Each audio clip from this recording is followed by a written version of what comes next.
नमस्ते दोस्तों, जय माता दी। मेरे चैनल इजी लाइफ विशिखा में आपका बहुत बहुत स्वागत है। तो आज के वीडियो में आपको जानकारी देने वाली हूँ वट सावित्री व्रत के बारे में। ये व्रत कब किया जाता है, इसको करने की क्या विधि है, व्रत की कथा, सभी कुछ मैं आपको इस वीडियो में बताऊंगी। इस वीडियो को पूरा ज़रूर देखिए। आपको वीडियो पसंद आए तो लाइक और शेयर ज़रूर कीजिए और हमारे चैनल को सब्सक्राइब करना बिल्कुल मत भूलिए। तो चलिए वीडियो स्टार्ट करते हैं। वट सावित्री व्रत ज्येष्ठ मास की अमावस्या को किया जाता है और इसका बहुत ही महत्व है। स्त्रियों का यह व्रत बहुत ही महत्वपूर्ण है क्योंकि यह व्रत स्त्रियां पति की दीर्घायु के लिए और सुखद वैवाहिक जीवन के लिए रखती हैं। सौभाग्य प्राप्ति के लिए यह व्रत रखा जाता है। जिस तरह से हम हरतालिका तीज, गणगौर और करवा चौथ का व्रत रखते हैं, वैसा ही महात्म्य इस व्रत का भी है। इस व्रत को रखने वाली स्त्रियों का सौभाग्य अटल रहता है। सावित्री ने इसी व्रत के प्रभाव से अपने मृत पति सत्यवान को धर्मराज से जीवित वापस लिया था। जो भी महिलाएं यह व्रत करती हैं, वो सुखद वैवाहिक जीवन पाने के साथ साथ अपने परिवार को एक सूत्र में भी बांधे रखती हैं। इस व्रत में वट वृक्ष की पूजा की जाती है। ऐसा माना जाता है वट वृक्ष में ब्रह्मा, विष्णु, महेश और सावित्री भी निवास करते हैं और इसी कारण वट वृक्ष को एक देव वृक्ष माना गया है। साल 2021 में यह व्रत 10 जून को किया जाना है। अमावस्या की जो तिथि है वो प्रारंभ होगी 9 जून दोपहर 1:57 से और समाप्त होगी 10 जून शाम 4:22 पर। इस दिन सुबह उठकर स्नान करके स्वच्छ कपड़े पहनकर व्रत को करने का संकल्प करना चाहिए। इस दिन वट वृक्ष के नीचे जाकर पूजा करनी चाहिए। वट वृक्ष दीर्घायु होता है और वह सुहागिन स्त्रियों के पति को दीर्घायु होने का वरदान देता है। वैसे तो इस दिन बहुत सी स्त्रियां वट वृक्ष के नीचे सामूहिक रूप से पूजा करती हैं, लेकिन इस वर्ष कोरोना के कारण भीड़ इकट्ठी नहीं होना चाहिए। इसलिए अगर आप चाहें तो घर में वट वृक्ष की एक डाल को लाकर उसको गमले में लगाकर उसकी पूजा कर सकते हैं। क्योंकि यह व्रत सौभाग्य के लिए होता है, इसलिए स्त्रियों को पूरा श्रृंगार करके इस व्रत की पूजा करनी चाहिए। और जिस तरह से सभी व्रत और उपवास में पूजा की जाती है, वैसे ही जल, हल्दी, कुमकुम, सिंदूर, मेहंदी, अक्षत, पुष्प, पान, सुपारी, मीठे पकवान और मिठाई से पूजा कीजिए।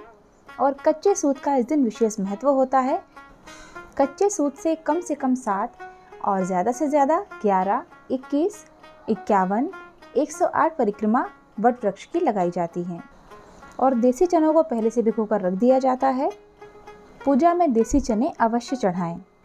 इसके पश्चात सत्यवान और सावित्री की कथा सुने या पढ़ें और भीगे हुए चनों का बायना निकालकर उस पर कुछ दक्षिणा रखकर और सुहाग का सामान साथ में रखकर सास को देना चाहिए और पति की दीर्घायु और सुखी वैवाहिक जीवन के लिए उनके चरण स्पर्श करके उनका आशीर्वाद लेना चाहिए। अगर आपकी कोई बहन बेटी घर के आसपास रहती हो, उसी शहर में हो, तो उसके लिए भी बायना और सुहाग का सामान भेजना चाहिए। इस दिन सुहाग का सामान देने से पति की आयु में वृद्धि होती है। जहां उत्तर भारत में ज्येष्ठ मास की अमावस्या को वट अमावस्या व्रत रखा जाता है, वहीं दक्षिण भारत में ज्येष्ठ मास की पूर्णिमा को वट पूर्णिमा व्रत रखा जाता है। इस प्रकार आपकी पूजा संपन्न होगी और जब आप व्रत खोलेंगे तो बरगद के पेड़ की ये जो पतली पतली पत्तियां होती हैं, छोटे छोटे कोपल होते हैं, उनको खाकर आप व्रत खोलेंगे। और कहीं पर भीगे हुए 12 चने पानी के साथ निगलकर व्रत खोला जाता है। तो अब मैं आपको कथा सुनाती हूँ। मद्र देश के राजा अश्वपति के यहाँ पुत्री रूप में सर्वगुण संपन्न सावित्री का जन्म हुआ। राजकन्या ने द्युमत सेन के पुत्र सत्यवान की कीर्ति सुनकर उन्हें पति रूप में वरण कर लिया। इधर यह बात जब ऋषिराज नारद को ज्ञात हुई तो वे अश्वपति से जाकर कहने लगे, आपकी कन्या ने वर के वरण करने में निसंदेह ही भारी भूल की है। सत्यवान गुणवान और धर्मात्मा तो है, परंतु वह अल्पायु है और 1 वर्ष के बाद ही उसकी मृत्यु हो जाएगी।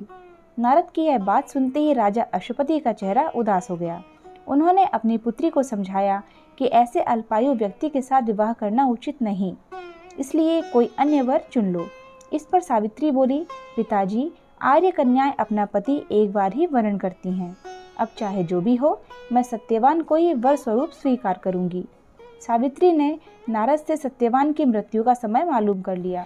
अंततः उन दोनों का विवाह हो गया। वह ससुराल पहुंचते ही सास ससुर की सेवा में दिन रात रहने लगी। समय बदला, ससुर का बल क्षीण होता देखकर शत्रुओं ने राज्य छीन लिया। वे परिवार सहित वन में रहने लगे। नारद का वचन सावित्री को दिन प्रतिदिन अधीर करता रहा। उसने पति के मृत्यु का दिन नजदीक आने से 3 दिन पूर्व से ही उपवास शुरू कर दिया। नारद द्वारा कथित निश्चित तिथि पर पितरों का पूजन किया। नित्य की भांति उस दिन भी सत्यवान अपने समय पर लकड़ी काटने के लिए जब चला तो सावित्री भी सास ससुर की आज्ञा लेकर चलने को तैयार हो गई। सत्यवान वन में पहुंचकर लकड़ी काटने के लिए वृक्ष पर चढ़ा। वृक्ष पर चढ़ने के बाद उसके सिर में भयंकर पीड़ा होने लगी। वह नीचे उतरा। सावित्री ने उसे बड़ के पेड़ के नीचे लिटाकर उसका सिर अपनी जांघ पर रख लिया। देखते ही देखते यमराज सत्यवान के प्राणों को लेकर चल दिए। कहीं कहीं ऐसा उल्लेख मिलता है कि वट वृक्ष के नीचे लेटे हुए सत्यवान को सर्प ने डस लिया था। सावित्री सत्यवान को वट वृक्ष के नीचे ही लिटाकर यमराज के पीछे पीछे चल दी। पीछे आती हुई सावित्री को यमराज ने उसे लौट जाने को कहा।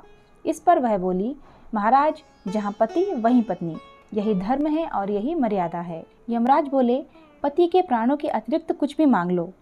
सावित्री ने यमराज से सास ससुर के आंखों की ज्योति और दीर्घायु मांगी। यमराज तथास्तु कहकर आगे बढ़े।